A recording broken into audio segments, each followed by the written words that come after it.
En 2020, Henri Delacroix pensait que sa vie était définitivement brisée. 21 ans plus tôt, son fils Julien avait disparu sans laisser de traces dans les rues de Lyon. 21 ans de recherches infructueuses, d'espoirs déçus et de nuits blanches. Mais ce jour de septembre, dans une station-service de Marseille, Henri allait retrouver son fils, vivant, en bonne santé, sous une nouvelle identité. Ce qui devait être le plus beau jour de sa vie allait se transformer en cauchemar. Car derrière cette disparition se cachait un secret si sombre qu'il remettait en question tout ce qu'Henri croyait savoir sur sa propre famille. Un secret qui impliquait la mort de son frère Claude, survenu 1 an avant la disparition de Julien. Un secret qui révélerait la véritable raison pour laquelle un adolescent de 16 ans avait choisi de disparaître plutôt que de rester dans sa famille.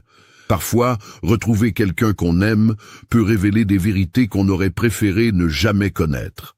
Avant de continuer avec cette histoire troublante, si vous appréciez les affaires mystérieuses réelles comme celle-ci, abonnez-vous à la chaîne et activez les notifications pour ne manquer aucune nouvelle enquête.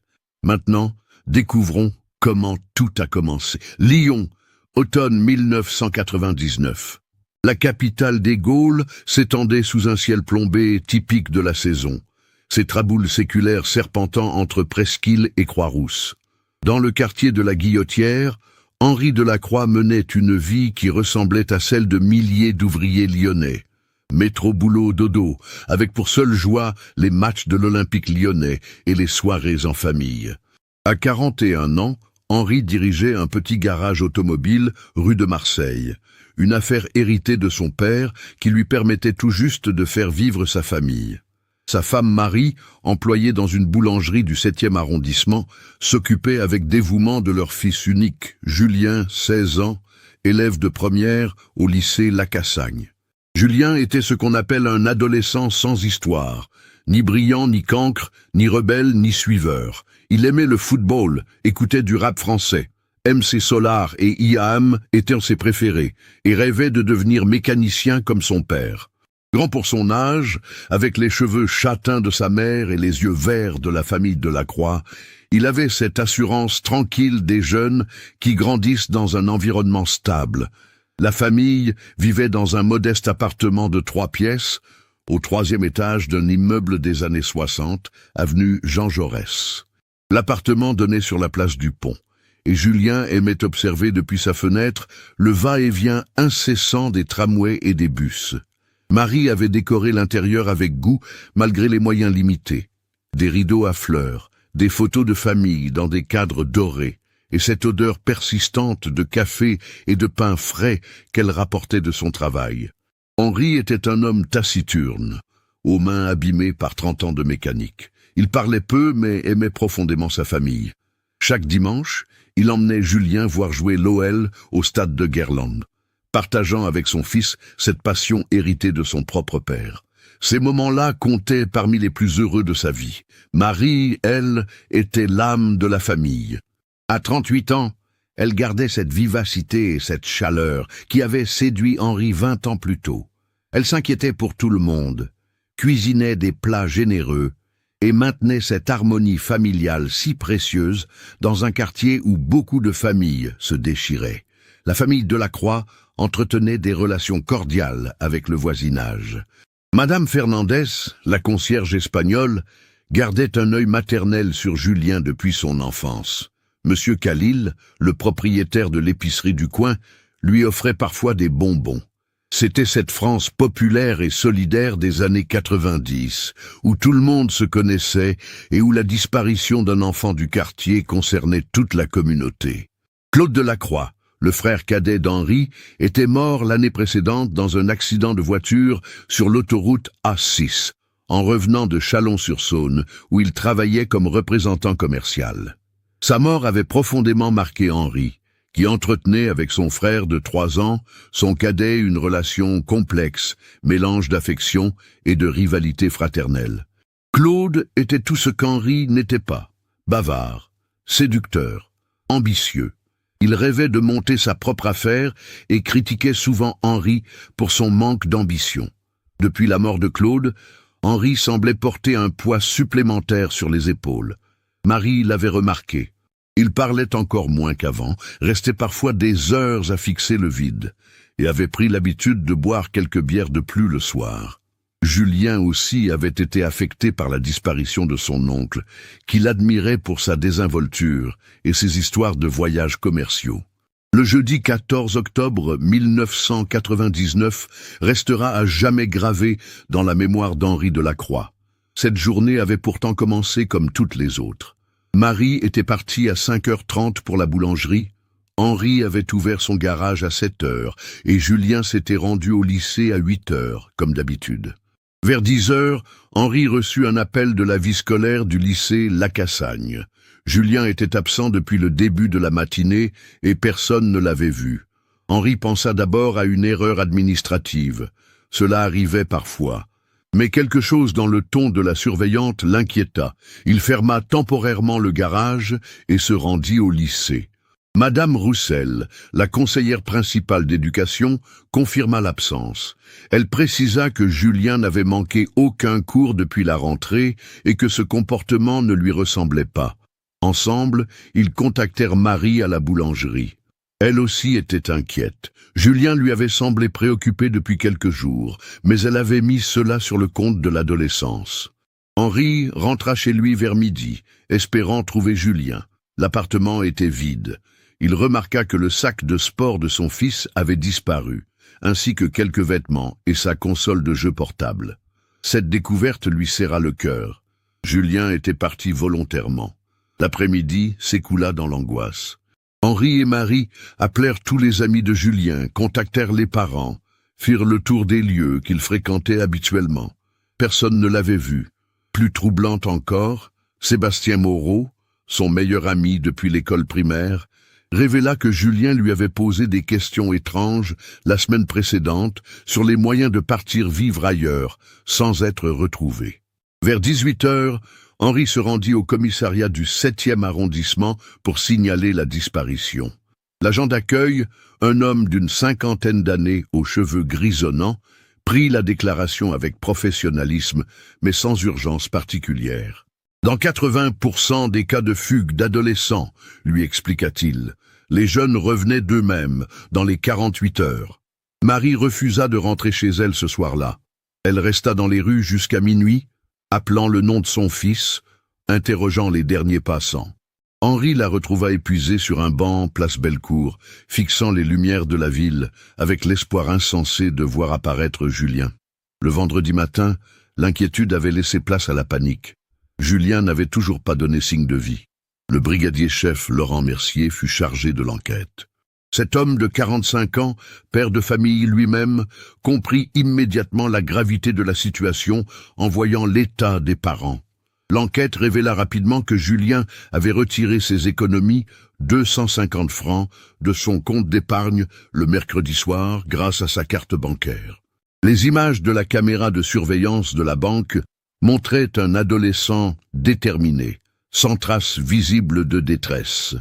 Il avait également acheté un ticket de train pour une destination inconnue à la gare de la Part-Dieu jeudi matin vers 8h30. L'employé de la SNCF qui avait vendu le billet se souvenait vaguement d'un jeune homme correspondant au signalement, mais impossible de déterminer sa destination finale. Julien avait acheté un billet jusqu'à Valence, mais rien n'indiquait qu'il s'y était arrêté.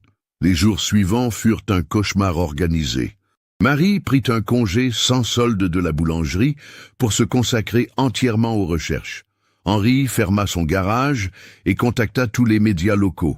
L'affaire fit la une du Progrès de Lyon et France 3 Rhône-Alpes diffusa un appel à témoins lors du journal régional. La police scientifique fouilla minutieusement la chambre de Julien. Ils découvrirent qu'il avait emporté ses affaires les plus personnelles. Sa chaîne stéréo portable, ses CD préférés, quelques livres, ses photos de famille. Mais surtout, ils trouvèrent sous son matelas une enveloppe contenant des photocopies de documents officiels, son acte de naissance, sa carte d'identité, son livret de famille. Cette découverte intrigua le brigadier-chef Mercier. Pourquoi un adolescent aurait-il besoin de copies de ces documents pour une simple fugue? à moins qu'il n'ait planifié de construire une nouvelle identité. Les semaines passèrent sans aucune trace de Julien.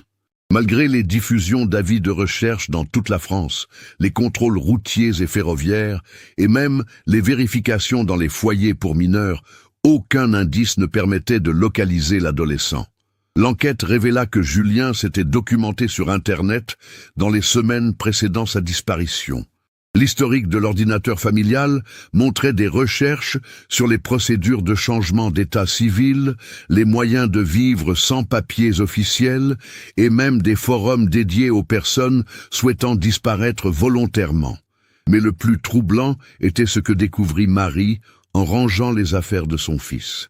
Dans une boîte à chaussures cachée au fond de son armoire, elle trouva des lettres jamais envoyées, adressées à Claude, son beau-frère décédé. Dans ces lettres, Julien exprimait sa confusion, sa colère, et surtout une phrase qui glaça le sang de ses parents. « Je sais maintenant pourquoi tu es vraiment mort, et je ne peux plus vivre avec cette vérité. » Les mois qui suivirent la disparition de Julien transformèrent la famille Delacroix en fantômes d'eux-mêmes. Marie, autrefois si vivante et chaleureuse, sombra dans une mélancolie profonde. Elle reprit le travail à la boulangerie en janvier 2000, mais ses collègues la décrivaient comme une femme brisée, accomplissant ses tâches de manière mécanique, le regard toujours tourné vers la porte dans l'espoir de voir apparaître son fils. Henri, de son côté, développa une obsession qui allait durer des décennies.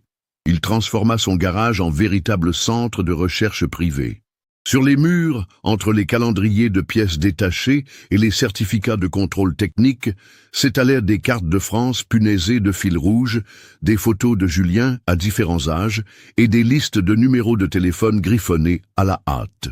Chaque semaine, Henri prenait sa fourgonnette Renault Express et parcourait des centaines de kilomètres, plaçardant des affiches dans les gares, les centres commerciaux, les campus universitaires.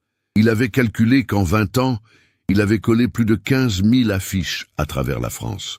Son message était toujours le même. « Julien, si tu lis ceci, sache que nous t'aimons et que tu peux rentrer à la maison, tes parents qui ne t'oublieront jamais. » Le couple ne survécut pas à cette épreuve. En 2003, Marie et Henri se séparèrent officiellement, bien qu'ils continuassent à coordonner leurs recherches. Marie ne supportait plus l'atmosphère de leur appartement, où chaque objet lui rappelait leur fils disparu. Elle déménagea dans un petit studio rue de la République, gardant précieusement la chambre de Julien intacte dans l'ancien domicile conjugal qu'Henri continua d'occuper seul. La mort de Marie en 2015, d'un cancer du poumon foudroyant, acheva de détruire Henri. Elle s'éteignit en murmurant le nom de Julien, emportant avec elle l'espoir qu'elle avait maintenu pendant 16 ans. Henri se retrouva seul face à sa quête, persuadé qu'il était désormais le seul à ne pas avoir oublié son fils. Les années 2010 marquèrent l'avènement des réseaux sociaux qu'Henri apprit à utiliser avec l'aide de Sébastien Moreau, devenu informaticien. Sébastien, rongé par la culpabilité de n'avoir pas su retenir son meilleur ami, aidait Henri bénévolement. Ensemble, ils créèrent des pages Facebook, des comptes Twitter, publièrent des vidéos sur YouTube. Henri vieillit devant les caméras, ses cheveux blanchissant, ses rides se creusant, mais son message restait inchangé. L'enquête officielle avait été classée sans suite en 2005, faute d'éléments nouveaux. Le brigadier-chef Mercier, muté entre-temps à Villeurbanne, continuait néanmoins à suivre l'affaire informellement. Il appelait Henri chaque anniversaire de la disparition, partageant les maigres informations que lui transmettaient parfois ses collègues d'autres départements. En 2008, une piste avait redonné espoir.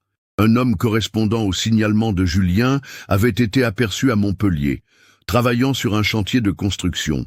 Henri avait fait le voyage immédiatement, mais l'homme en question était un immigré clandestin roumain qui ne parlait pas français. L'espoir s'effondra une fois de plus. D'autres fausses alertes suivirent. Un sans-abri à Toulouse en 2011, un serveur dans un restaurant de Perpignan en 2014, un passager de ferry à Calais en 2016. Chaque fois, Henri accourait, scrutait le visage de l'inconnu, cherchant dans ses traits le petit garçon qu'il avait vu grandir. Le quartier de la Guillotière avait changé. L'immeuble de la famille Delacroix avait été rénové. Madame Fernandez était décédée. Monsieur Khalil avait vendu son épicerie. Seul Henri demeurait, gardien obstiné d'une mémoire que le temps avait effacée pour tous les autres. Pourtant, Henri ne se contentait pas d'attendre. Il avait développé une méthode systématique. Chaque mois, il contactait les commissariats de police de 10 villes différentes, demandant si des individus sans papier avaient été contrôlés. Il envoyait des courriers aux services sociaux, aux hôpitaux, aux associations caritatives. Sa correspondance était méthodiquement classée dans des dossiers qu'il conservait dans d'anciens bidons d'huile de moteur. En 2018, un détail intrigua Henri. En consultant les archives numérisées des journaux locaux, il découvrit qu'un homme prénommé Antoine Lemaire avait été mentionné dans plusieurs faits divers mineurs à Marseille entre 2005 et 2010. Un témoin d'accident de la route, un bon samaritain ayant secouru un chien errant, un citoyen ayant signalé un début d'incendie. Rien d'extraordinaire, mais ce prénom et ce nom de famille résonnaient étrangement dans sa mémoire. Henri ne parvenait pas à identifier pourquoi ce nom lui était familier. Il passa des nuits à fouiller ses archives, ses cartons de correspondance, ses dossiers de presse. L'intuition le taraudait, mais la réponse lui échappait. Le matin du 12 septembre 2020, Henri Delacroix prit la route vers Marseille pour ce qui devait être un simple dépannage. Un de ses anciens clients, désormais installé dans les Bouches-du-Rhône, lui avait demandé de venir réparer sa voiture de collection, une Citroën DS 21 de 1972. Henri acceptait parfois ce genre de mission lointaine, non par nécessité financière, mais parce que voyager lui donnait l'impression de continuer ses recherches. Il était 13h30 quand Henri s'arrêta à la station-service Total de l'aire d'autoroute de Lançon de Provence pour faire le plein. La chaleur méditerranéenne contrastait avec la fraîcheur automnale qu'il avait laissée à Lyon. Il se dirigeait vers la boutique pour acheter une bouteille d'eau quand il vit un homme sortir d'une Peugeot 308 blanche. L'homme était grand, mince, les cheveux châtains légèrement dégarnis. Il portait un polo bleu marine et un jean délavé. Quelque chose dans sa démarche, dans la façon dont il inclinait légèrement la tête en marchant, figea Henri sur place. Son cœur se mit à battre si fort qu'il crut faire un malaise. L'homme se dirigeait vers les toilettes sans avoir remarqué Henri. Ce dernier le suivit, les jambes tremblantes, n'osant pas encore y croire. Quand l'homme ressortit et se dirigea vers les lavabos, Henri put enfin voir son visage de profil. C'était Julien. 21 ans plus tard, avec les traits creusés par l'âge adulte, mais indéniablement Julien. Les yeux verts de la famille Delacroix. La cicatrice au-dessus du sourcil gauche qu'il s'était faite en tombant de vélo à 8 ans, et surtout cette façon particulière de se mordiller la lèvre inférieure quand il réfléchissait. Henri resta pétrifié pendant plusieurs secondes, partagé entre l'euphorie et l'incrédulité. Julien, car c'était bien lui, se lavait les mains tranquillement, ignorant qu'il venait de bouleverser l'existence de l'homme qui le fixait depuis l'entrée. Quand Julien se retourna pour prendre une serviette en papier, leurs regards se croisèrent. L'effet fut immédiat et électrisant. Julien blêmit, ses yeux s'écarquillèrent, et Henri vit passer sur son visage toute une gamme d'émotions.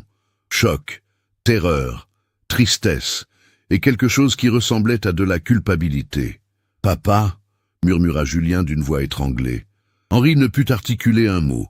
Il s'approcha lentement, comme on approche un animal blessé qui risque de s'enfuir. Julien ne bougea pas, les bras ballants, les larmes montant aux yeux. « Mon fils, mon petit garçon » balbutia enfin Henri en tendant une main tremblante vers le visage de celui qu'il cherchait depuis plus de 2 décennies. Ce fut Julien qui fit le premier pas.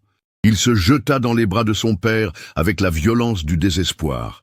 Et ils restèrent enlacés au milieu de ces toilettes d'autoroute, pleurant tous les deux sans retenue, indifférents aux regards curieux des autres usagers.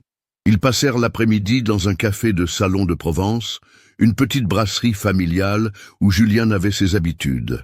Henri découvrit que son fils vivait à Marseille depuis 2001 sous l'identité d'Antoine Lemaire, ce nom qui avait titillé sa mémoire 2 ans plus tôt.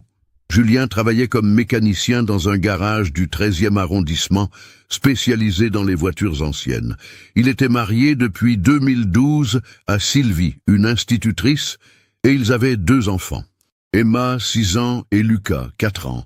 Henri absorba ces informations avec un mélange de joie et d'amertume.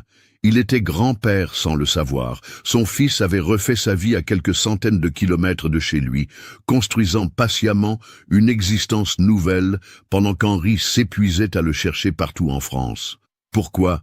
fut la première question qu'Henri parvint à formuler. « Pourquoi nous avoir fait ça à ta mère et à moi ?» Julien baissa les yeux, tournant machinalement sa tasse de café entre ses mains. Son alliance en or ternissait sous les néons du café. « Parce que j'ai découvert qui tu étais vraiment, » répondit-il finalement. « Et qui j'étais vraiment ?»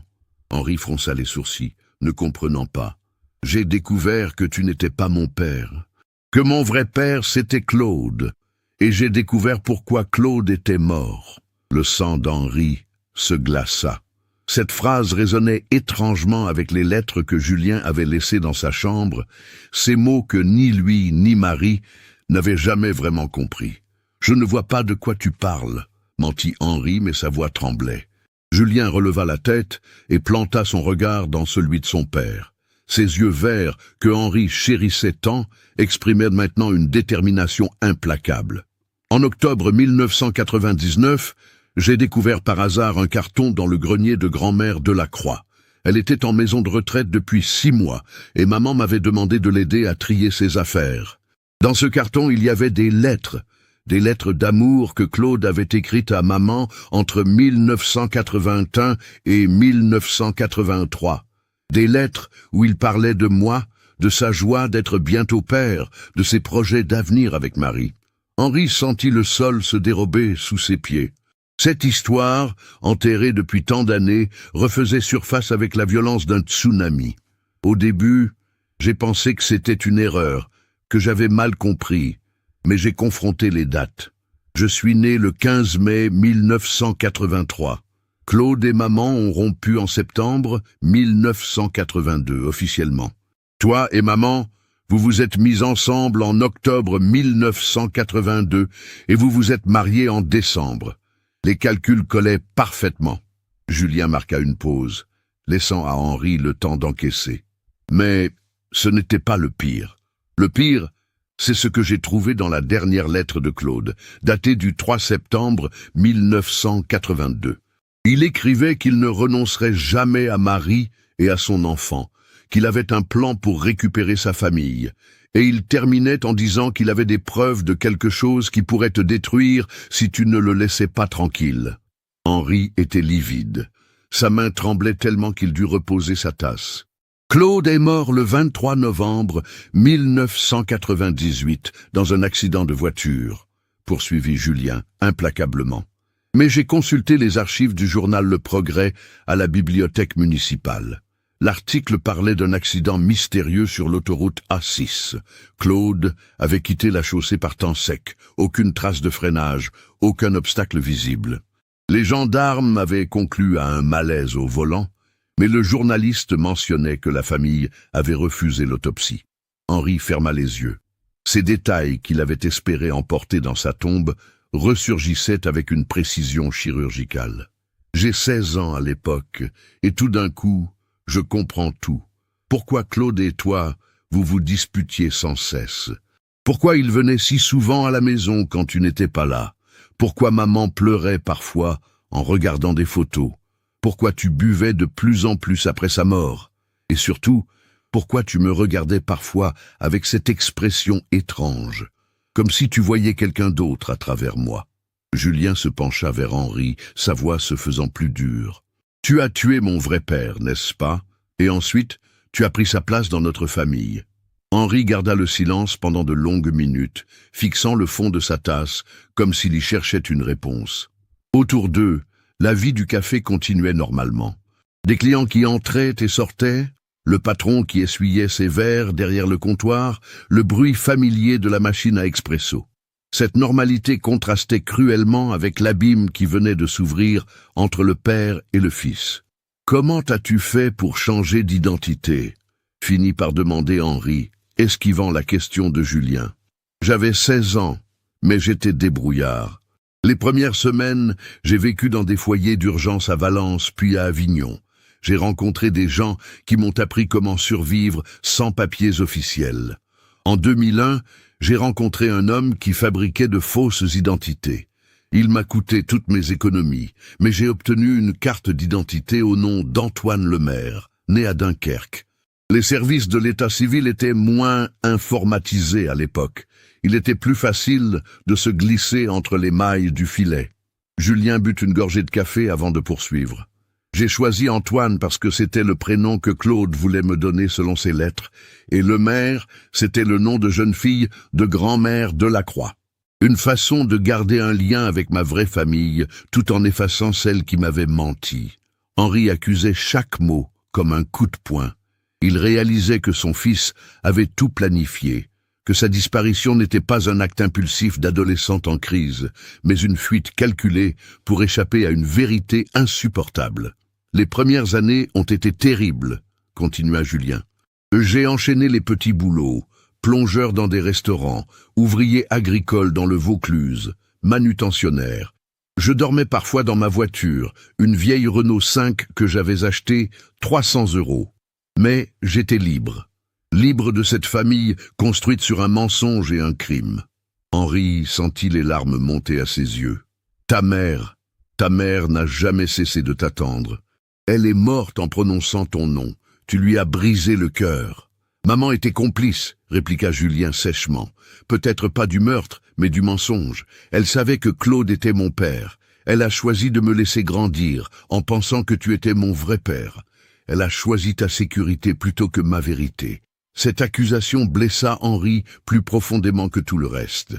Marie avait effectivement gardé le secret, mais par amour pour lui, par peur des conséquences. J'ai rencontré Sylvie, en 2007, reprit Julien, sa voix s'adoucissant légèrement. Elle enseignait dans une école primaire de Marseille où je faisais des travaux de rénovation. Elle ne sait rien de mon passé. Pour elle, je suis Antoine Lemaire, orphelin originaire du Nord, qui a grandi dans diverses familles d'accueil. C'est une histoire triste mais crédible qui explique pourquoi je n'ai pas de famille. Henri imagina cette femme, cette Sylvie qui avait donné à son fils l'amour et la stabilité qu'il avait fui. Il imagina ses petits-enfants, Emma et Lucas, qui ne sauraient jamais qu'ils avaient un grand-père à Lyon.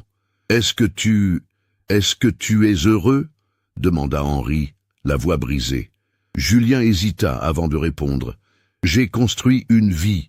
J'ai une famille qui m'aime pour ce que je suis, pas pour ce que je représente. J'ai un métier que j'aime. Ironiquement, je suis devenu mécanicien comme toi. Mes enfants grandissent dans la vérité, même si cette vérité est elle-même un mensonge. Alors oui, d'une certaine façon, je suis heureux. » Il marqua une pause. « Mais il ne se passe pas un jour sans que je pense à toi et à maman. Il ne se passe pas une nuit sans que je me demande si j'ai eu raison de partir. Surtout depuis que j'ai des enfants. Je comprends maintenant ce que vous avez dû ressentir. » Henri sentit une lueur d'espoir. « Alors, rentre avec moi. Retrouve ta vraie identité. Présente-moi mes petits-enfants. Nous pouvons reconstruire... » « Non, » coupa Julien fermement. « Pas tant que tu ne m'auras pas dit la vérité. Toute la vérité sur la mort de Claude. » Henri regarda par la fenêtre du café. Dehors, la circulation était dense sur l'avenue principale de Salon de Provence. Des familles promenaient leurs enfants, des couples âgés prenaient le soleil sur les terrasses. La vie normale, paisible, qu'il avait détruite par ses choix d'autrefois. « Si je te dis la vérité, est-ce que tu accepteras de revenir dans ma vie ?» demanda Henri. « Je ne sais pas. Mais sans la vérité, c'est certain que non. » Henri prit une profonde inspiration. Après 21 ans de silence, les mots avaient du mal à sortir. Claude ne voulait pas seulement récupérer Marie et toi. Il avait découvert quelque chose sur moi, quelque chose qui pouvait m'envoyer en prison. Julien se redressa, attentif. En 1982, je travaillais déjà dans le garage de papa, mais les affaires allaient de mal, la concurrence était rude. J'avais des dettes importantes et Marie était enceinte. J'étais désespéré. Henri s'arrêta, cherchant ses mots. Un client m'a proposé un arrangement. Il s'appelait Franck Martineau. Il tenait un bar louche dans le quartier de Gerland. Il me payait le double du tarif normal pour réparer ses voitures, mais en échange, je devais fermer les yeux sur certaines modifications qu'il me demandait de faire. Quelles modifications? Des cachettes dans les voitures, des doubles fonds dans les coffres, des compartiments secrets dans les portières. Je savais que c'était pour transporter de la drogue, mais j'avais besoin d'argent. J'ai fermé les yeux pendant des mois. Julien écoutait, fasciné malgré lui. Claude travaillait comme représentant, il voyageait beaucoup. Un jour, en revenant de Chalon-sur-Saône, il a vu ma fourgonnette garée devant le bar de Martineau. Il est entré, il a posé des questions. Martineau lui a tout raconté, pensant que Claude était au courant. Henri passa une main tremblante dans ses cheveux grisonnants. Claude était furieux, il m'a menacé de tout révéler à la police si je ne lui rendais pas Marie et toi. Il disait qu'un trafiquant de drogue n'avait pas le droit d'élever son fils. Il avait raison au fond. Et alors? J'ai arrêté de travailler pour Martineau, mais c'était trop tard. Claude avait pris des photos de mes modifications sur les voitures. Il avait des preuves. Il me faisait chanter. Henri but une gorgée de café froid, grimaçant au goût amer. Le 23 novembre 1998, Claude m'a appelé. Il rentrait de Chalon-sur-Saône et voulait me voir. Il avait décidé de tout révéler à Marie, de lui expliquer qu'il était ton vrai père et que moi j'étais un criminel. Il voulait récupérer sa famille. Et tu l'as tué. Henri secoua la tête. Non, pas directement. Il ferma les yeux, revivant cette nuit maudite. Je l'ai rencontré sur une aire de repos de l'autoroute A6, près de Mâcon. Nous nous sommes disputés violemment. Il était déterminé. Il disait qu'il en avait assez de se taire, que tu méritais de connaître la vérité sur ton père. Moi j'avais peur de tout perdre, ma famille, mon garage, ma liberté. Henri ouvrit les yeux et planta son regard dans celui de son fils. Je lui ai donné rendez-vous le lendemain soir dans le garage. Je lui ai dit que j'étais prêt à tout avouer à Marie, mais que je voulais une nuit pour réfléchir à la façon de le faire. Il a accepté. Continue. Cette nuit-là, j'ai trafiqué sa voiture. J'ai desserré légèrement les boulons de ses roues avant, juste assez pour qu'elle se détache après quelques kilomètres d'autoroute. Je savais qu'il reprendrait la route vers Chalon-sur-Saône le lendemain matin. Julien blêmit en comprenant l'ampleur de la préméditation. L'accident a eu lieu exactement comme je l'avais prévu. Sa voiture a quitté la chaussée à 130 km/h quand les roues se sont détachées. Les gendarmes ont conclu à un défaut mécanique. Personne n'a soupçonné un sabotage. Le silence retomba entre eux. Henri venait d'avouer un meurtre vieux de 22 ans et Julien encaissait le choc de découvrir que son père adoptif était réellement un assassin. « Voilà la vérité », murmura Henri. « J'ai tué mon propre frère pour garder ma famille et échapper à la prison. Et au final, j'ai tout perdu quand même. Marie est morte de chagrin, tu as disparu. Et moi, j'ai passé 21 ans à expier en te cherchant partout. » Julien resta silencieux pendant de longues minutes, digérant ses révélations. Quand il releva la tête, ses yeux exprimaient un mélange de dégoût et de pitié. Maintenant, je comprends pourquoi je ne pouvais pas rester. Un enfant sent ces choses-là, même inconsciemment. Je sentais que quelque chose était faux dans notre famille. Il se leva de sa chaise. « Il faut que j'y aille. Sylvie m'attend pour dîner, et j'ai promis aux enfants de les emmener au parc après. » Henri paniqua. « Attends, nous devons discuter de ce qui va se passer maintenant. Est-ce que tu vas me dénoncer ?» Julien le regarda longuement. « Je ne sais pas encore. J'ai besoin de temps pour réfléchir, pour digérer tout ça. » Il posa une main sur l'épaule de son père. « Donne-moi ton numéro de téléphone. Je te contacterai dans quelques jours. » Henri griffonna son numéro sur une serviette en papier, les mains tremblantes. « Julien, je sais que tu ne peux pas me pardonner, mais sache que je t'ai aimé comme mon propre fils. Tu es la seule chose bien qui me soit arrivée dans la vie. » Julien prit la serviette sans répondre et sortit du café, laissant Henri seul avec ses remords et ses révélations. Les jours qui suivirent furent les plus longs de la vie d'Henri. Il était rentré à Lyon dans un état second, incapable de se concentrer sur quoi que ce soit. Son garage fermait plus tôt. Ses clients réguliers remarquaient son air absent, ses gestes mécaniques. Il sursautait à chaque sonnerie de téléphone, espérant et redoutant à la fois l'appel de Julien. Le vendredi suivant, vers 19 heures, son téléphone vibra. C'était un numéro marseillais qu'il ne connaissait pas. « Allô ? C'est moi », dit simplement la voix de Julien. « Je voudrais qu'on se revoie. Mais cette fois, j'aimerais que tu viennes chez moi. Il faut que tu rencontres ma famille. » Henri sentit son cœur s'emballer. « Tu es sûr ? Et Sylvie, qu'est-ce que tu lui as dit ? » « Je lui ai dit que j'avais retrouvé mon père biologique, que nous nous étions perdus de vue il y a longtemps à cause d'une dispute familiale. Elle a insisté pour t'inviter à dîner dimanche.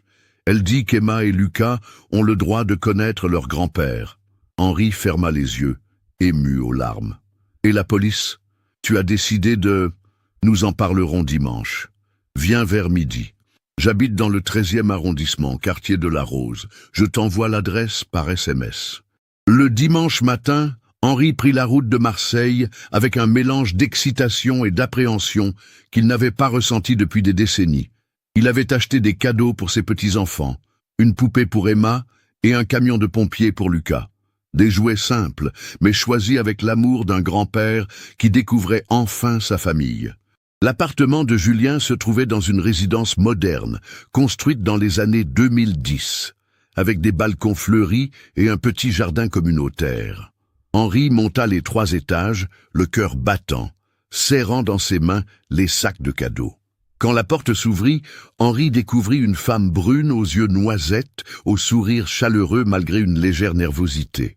Sylvie était plus petite que Marie, mais elle avait cette même bienveillance naturelle qui avait séduit Henri chez sa défunte épouse. « Monsieur Delacroix, » dit-elle en lui tendant la main, « Antoine m'a beaucoup parlé de vous. Entrez, je vous prie. » Henri pénétra dans un appartement lumineux, décoré avec goût mais sans ostentation. Des dessins d'enfants ornaient le réfrigérateur, des photos de famille couvraient les étagères du salon. Sur l'une d'elles, Henri reconnut Julien souriant, tenant dans ses bras un bébé qu'il supposait être Emma. « Papa !» cria une petite voix. Emma déboula du couloir, suivie de près par son petit frère Lucas. Ils s'arrêtèrent net en voyant Henri, soudain timide. « Les enfants, je vous présente Henri, le papa d'Antoine, » dit Sylvie doucement. Henri s'agenouilla à leur hauteur, ému de découvrir ces visages qui portaient les traits de la famille Delacroix. Emma avait les yeux verts de Julien, Lucas son nez droit et son menton volontaire. « Bonjour Emma, bonjour Lucas, j'ai apporté quelque chose pour vous. » La glace fut rapidement brisée. Les enfants déballèrent leurs cadeaux avec des cris de joie, et Henri se retrouva assis par terre dans le salon, aidant Lucas à monter son camion de pompier, pendant qu'Emma lui expliquait que sa poupée s'appellerait Margot. Julien les observait depuis la cuisine, un sourire mélancolique aux lèvres. Sylvie préparait le déjeuner, jetant de temps en temps des regards curieux vers ce beau-père qu'elle n'avait jamais espéré rencontrer. Pendant le repas, un délicieux tagine d'agneau aux abricots, la conversation resta légère. Henri raconta aux enfants qu'il était mécanicien comme leur papa, qu'il habitait dans une grande ville appelée Lyon, où il y avait un très beau parc avec des animaux. Emma voulait savoir s'il avait d'autres petits-enfants, et Henri dut retenir ses larmes en expliquant qu'ils étaient ses premiers et uniques petits-enfants. Sylvie évoqua son travail d'institutrice, ses élèves de cours élémentaires première année, qui lui donnaient parfois du fil à retordre. Elle parlait avec passion de l'éducation, et Henri comprit pourquoi Julien était tombé amoureux de cette femme. Elle avait cette générosité et cette intelligence du cœur qui rendaient la vie plus belle. Après le déjeuner, pendant que Sylvie couchait Lucas pour la sieste et qu'Emma regardait un dessin animé, Julien entraîna Henri sur le balcon. « Ta famille est magnifique, » dit Henri sincèrement. « Tu as eu raison de refaire ta vie ici. » Julien alluma une cigarette, une habitude que Henri ne lui connaissait pas, et regarda la vue sur les collines marseillaises. « J'ai beaucoup réfléchi cette semaine. À nous, à maman, à Claude, à tout ce gâchis. » Henri attendit, n'osant pas l'interrompre. « Tu sais, ce qui m'a le plus marqué dans ce que tu m'as raconté, ce n'est pas le meurtre en lui-même. C'est le fait que tu aies pu vivre avec ça pendant 22 ans, que tu aies pu m'embrasser le soir, m'aider à faire mes devoirs, m'emmener voir jouer l'OL, en sachant que tu avais tué mon vrai père. » Henri baissa la tête. « Comment est-ce qu'on fait ça, papa? Comment est-ce qu'on vit normalement en portant un secret pareil? »« On ne vit pas normalement, » répondit Henri doucement. « On survit. Chaque jour, on se réveille en espérant que le passé reste enterré. Chaque soir, on se couche en ayant peur de ses rêves. Et quand ton fils disparaît, on se dit que c'est la punition qu'on méritait. » Julien tira sur sa cigarette. « Maman savait? Elle savait que Claude était ton père biologique. Nous en avions parlé avant notre mariage, mais elle ne savait rien de sa mort. Elle croyait sincèrement à l'accident et le trafic de drogue. Elle n'en a jamais rien su. J'ai arrêté définitivement après la mort de Claude. J'ai remboursé mes dettes en vendant la voiture de collection de mon père, et plus jamais je n'ai touché à quoi que ce soit d'illégal. » Julien écrasa sa cigarette dans un petit cendrier en céramique qu'Emma avait fabriqué à l'école. « J'ai pris ma décision concernant la police. » Henri retint son souffle. « Je ne te dénoncerai pas. » Le soulagement d'Henri fut si intense qu'il dut s'appuyer contre la rambarde du balcon. « Pas par clémence, » précisa Julien, « mais parce que ça ne servirait à rien. Claude est mort depuis 24 ans. Te voir en prison ne le ramènera pas. Et surtout, mes enfants ont le droit d'avoir un grand-père, même imparfait. » Henri sentit les larmes couler sur ses joues. « Mais j'ai des conditions, » ajouta Julien fermement. « Lesquelles? Première condition, tu ne remettras jamais les pieds à Lyon. Tu vends ton garage, tu liquides tes affaires et tu viens t'installer à Marseille. Il y a un petit local à vendre près de chez moi. Tu pourrais ouvrir un nouveau garage. Comme ça, tu resteras sous ma surveillance. » Henri hocha la tête, prêt à accepter n'importe quoi. Deuxième condition. Sylvie et les enfants ne sauront jamais la vérité sur Claude. Pour eux, tu resteras Henri Delacroix, mon père biologique, qui m'a élevé et avec qui j'avais eu une dispute familiale. Cette histoire de trafic et de meurtre reste entre nous. Bien sûr. Troisième condition. Tu iras te recueillir sur la tombe de Claude une fois par mois. Tu lui demanderas pardon et tu lui parleras de moi et de ses petits-enfants qu'il n'aura jamais connus. Cette dernière condition frappa Henri comme une gifle, mais il comprit qu'elle était juste. « Et la dernière condition, continua Julien, c'est que tu me promettes de ne plus jamais me mentir, sur rien. Si je te pose une question, même dérangeante, tu me réponds honnêtement. Je te le promets. » Julien se tourna vers Henri, et pour la première fois depuis leur retrouvaille, son regard exprimait quelque chose qui ressemblait à de l'affection. « Tu sais, malgré tout ce que tu as fait, malgré tous les mensonges, tu m'as élevé avec amour. Tu m'as appris la mécanique, tu m'as transmis ta passion pour le football, tu as été présent à tous mes matchs de collège. Et quand j'ai disparu, tu ne m'as jamais oublié, ces 21 ans de recherche, ces milliers d'affiches, ce refus d'abandonner, ça aussi, c'est de l'amour. » Henri pleurait maintenant sans retenue. « Je ne mérite pas ton pardon. Tu ne l'auras peut-être jamais complètement, mais tu auras ma présence et celle de tes petits-enfants. C'est déjà beaucoup. » 6 mois plus tard, Henri Delacroix avait vendu son garage de Lyon et s'était installé dans un petit appartement à 2 pas de chez Julien. Il avait racheté l'ancien garage de M. Benedetti, un mécanicien italien qui partait à la retraite, et s'était rapidement constitué une clientèle fidèle dans le quartier de la Rose. Chaque mercredi, Henri gardait Emma et Lucas, pendant que Sylvie corrigeait ses copies et que Julien travaillait. Il les emmenait au parc Borély, leur achetait des glaces, leur racontait des histoires de son enfance à Lyon. Les enfants l'adoraient et lui découvraient les joies simples d'être grand-père. Julien et Henri travaillaient parfois ensemble sur des voitures anciennes complexes. Leurs rapports restaient cordiaux mais distants. Ils parlaient mécanique, football, éducation des enfants, mais évitaient soigneusement les sujets douloureux. C'était une paix fragile, construite sur un équilibre délicat entre pardon et méfiance. Sylvie avait accueilli Henri dans la famille sans poser de questions indiscrètes. Elle sentait bien que l'histoire de cette réconciliation père-fils cachait des zones d'ombre, mais elle respectait la volonté de Julien de ne pas tout révéler. L'important était que ses enfants aient un grand-père aimant et Henri remplissait parfaitement ce rôle. Un dimanche de mai 2021, lors du 2e anniversaire de leur retrouvailles, Henri et Julien se rendirent ensemble sur la tombe de Claude, au cimetière de Loyasse, à Lyon.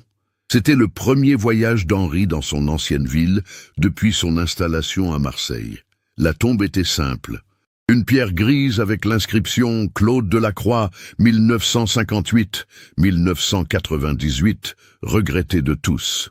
Henri y déposa un bouquet de roses blanches, les préférées de Claude, et s'agenouilla. « Claude, je suis venu avec ton fils. Il s'appelle toujours Julien, mais il vit sous le nom d'Antoine maintenant. Il est devenu mécanicien comme nous. Il a épousé une femme formidable qui s'appelle Sylvie, et ils ont 2 enfants magnifiques, Emma et Lucas. Tu serais fier de lui. » Julien écoutait, ému malgré lui. « Je sais que tu ne peux pas me pardonner ce que j'ai fait, mais je voulais que tu saches que ton fils est un homme bon. Il a eu le courage de me laisser une chance alors que je ne la méritais pas. Il tient ça de toi, cette générosité. » Henri se releva, les genoux tremblants. « Je reviendrai le mois prochain et tous les mois suivants jusqu'à ma mort. C'est ma pénitence, et elle ne sera jamais suffisante. » Sur le chemin du retour vers Marseille, Julien brisa le silence qui s'était installé dans la voiture. « Emma m'a demandé hier pourquoi tu avais l'air si triste parfois. Qu'est-ce que tu lui as répondu ? Que tous les grands-pères portent des chagrins du passé, mais que ça ne les empêche pas d'aimer leurs petits-enfants. » Henri sourit tristement. « Elle est intelligente, cette petite. Elle tient ça de sa mère et de son grand-père aussi, je suppose. » C'était la première fois depuis leur retrouvailles que Julien employait spontanément le mot « grand-père » pour désigner Henri. Ce petit geste valait tous les pardons du monde. Au cours des mois suivants, Henri s'intégra progressivement dans sa nouvelle vie marseillaise. Il noua des amitiés avec ses voisins, participa aux fêtes de quartier, emmena Emma et Lucas voir jouer l'Olympique de Marseille au stade Vélodrome, remplaçant ainsi les sorties à Gerland de son ancienne vie lyonnaise. Parfois, le soir, seul dans son appartement, Henri regardait les photos de sa nouvelle famille. Emma et Lucas grandissaient vite, Sylvie s'était attachée à lui comme au père qu'elle n'avait jamais eu, et Julien apprenait lentement à lui refaire confiance. Cette seconde chance ne rachèterait jamais le crime du passé, Henri le savait. Mais elle lui permettait de donner un sens aux 21 années de recherche et de remords qu'il avait vécues. En retrouvant son fils, il avait aussi retrouvé une raison de vivre. L'histoire de la famille Delacroix était loin d'être un conte de fées. C'était l'histoire d'un homme qui avait commis l'irréparable par lâcheté et égoïsme, d'un fils qui avait préféré disparaître plutôt que d'affronter une vérité insupportable et d'une réconciliation imparfaite mais sincère. Mais c'était aussi l'histoire d'un amour plus fort que tout, celui d'un père pour son fils, et d'un fils pour son père, malgré les mensonges, malgré les crimes, malgré 21 ans de séparation. Cette histoire nous montre à quel point les secrets de famille peuvent détruire plusieurs générations, mais aussi comment l'amour et le pardon peuvent permettre de reconstruire sur les ruines du passé. Henri Delacroix a retrouvé son fils au prix de révélations dévastatrices, mais leur relation, bien qu'irrémédiablement changée, a survécu à la vérité. Qu'est-ce qui vous a le plus marqué dans cette histoire? Pensez-vous que Julien a eu raison de pardonner à Henri? Comment auriez-vous réagi à sa place? Partagez vos réflexions en commentaire. Si cette enquête familiale vous a touché, n'oubliez pas de vous abonner à la chaîne et d'activer les notifications pour ne manquer aucune de nos prochaines histoires. Laissez un like si ce récit vous a marqué et partagez-le avec quelqu'un qui s'intéresse aux mystères de famille comme celui-ci.